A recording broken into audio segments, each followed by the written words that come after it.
The opening flashback.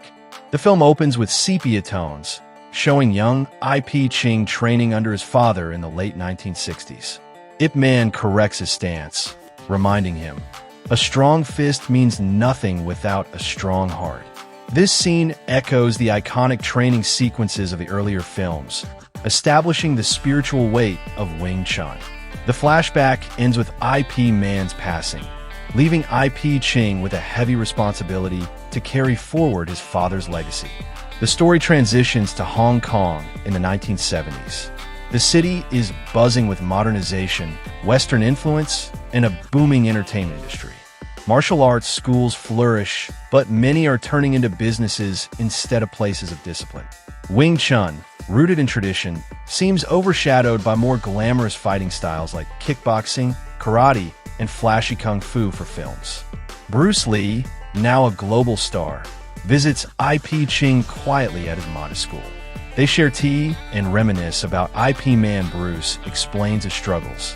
Traditional masters criticize him for teaching non-Chinese students and blending different techniques. Yet Bruce insists that martial arts must evolve. Before leaving, Bruce urges IPQing not to hide Wing Chun in the shadows, but to carry it into the future with pride. Enter Master Leang, a wealthy martial artist businessman who establishes a luxurious martial arts academy. His school looks more like a corporation than a dojo, with sponsorships, modern equipment, and stage demonstrations. Leang preaches strength, dominance, and money as measures of success. His fighters easily overwhelm smaller schools, humiliating them in public duels that Leang promotes as entertainment. At a public event, Liang students mock Wing Chun as soft and outdated. They issue a bold statement. Any school teaching Wing Chun will be crushed in open combat. The younger martial arts community laughs, and newspapers pick up the story. Wing Chun's name is dragged through the mud, pushing IPQing and other masters into the spotlight. IPQing debates whether to accept Liang's challenge. His students beg him to act, fearing that Wing Chun will vanish if he does nothing. His mother reminds him of his father's words. Martial arts is not for proving superiority, but for self-improvement. IPQing struggles if he ignores Liang. Wing Chun may die. If he fights, he risks dishonoring his father's peaceful philosophy. June, IPQing's lifelong friend and Wing Chun brother, feels drawn to Liang's academy. Tempted by promises of wealth and fame, he betrays his roots, leaving IPQing's school. June becomes one of Liang's star fighters. This betrayal stings deeply not just for IPQing, but for the entire Wing Chun community, symbolizing the allure of corruption and power. Unable to stay silent, IPQing accepts a challenge match against one of Liang's top fighters in front of a large crowd. The opponent is larger, faster, and brutal, but IPQing remains calm, countering with Wing Chun's efficiency. He wins by neutralizing the opponent's strength without excessive violence.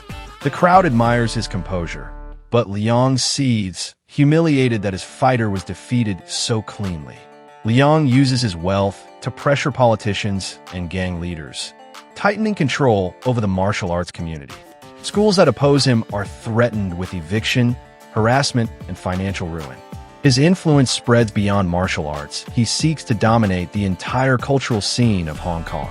IPQing school becomes a prime target, with local authorities questioning its legitimacy.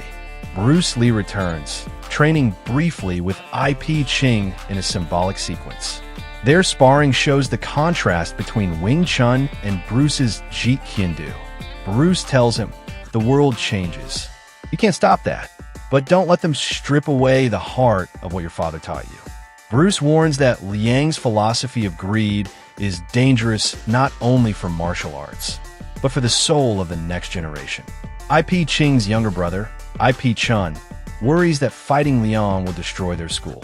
He believes their father wouldn't have stooped to such public feuds. This disagreement creates a rift between the brothers. IPQing feels torn between defending Wing Chun's honor and protecting his family from danger. In a powerful sequence, IPQing recommits to his training. We see him practicing sticky hands, wooden dummy drills, and meditative breathing. His students also undergo intense training not to learn showmanship, but to embody discipline and balance. The montage includes flashbacks of IP Man's teachings, blending past and present in a visual tribute to tradition. Leang announces a grand martial arts tournament in Hong Kong's largest stadium. The event is flashy, with lights, sponsors, and international fighters. The rules favor spectacle over honor. Brutal knockouts are encouraged. Leang intends this to be the final nail in traditional martial arts coffin. He openly dares Wing Chun practitioners to compete, mocking them as relics of a bygone age. IPQing, against his brother's advice, enters the tournament to defend Wing Chun's honor. The media covers his entry widely, branding it as the last stand of Wing Chun. Audiences expect him to be humiliated, but he remains calm, walking into the arena with quiet dignity. His students watch anxiously from the sidelines.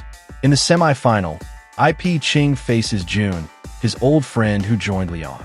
Their duel is emotionally charged, both skilled in Wing Chun, but Jun fights with anger and aggression, twisted by Liang's teachings. The battle is long and brutal, filled with memories of brotherhood. In the end, IPQing disarms him not through force, but by showing restraint and compassion. Jun breaks down, realizing his mistake, and walks away from Leang. With Jun gone, Leang steps forward. He reveals that he, too, is a master martial artist, trained in multiple brutal styles. He declares that only strength and dominance matter, mocking IPQing for clinging to outdated ideals. The stadium erupts in anticipation of the final duel, tradition versus modern corruption, honor versus greed.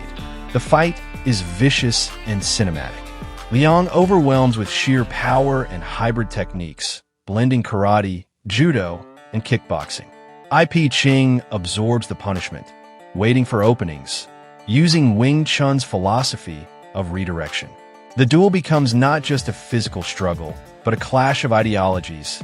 Every punch is a question of what martial arts truly mean.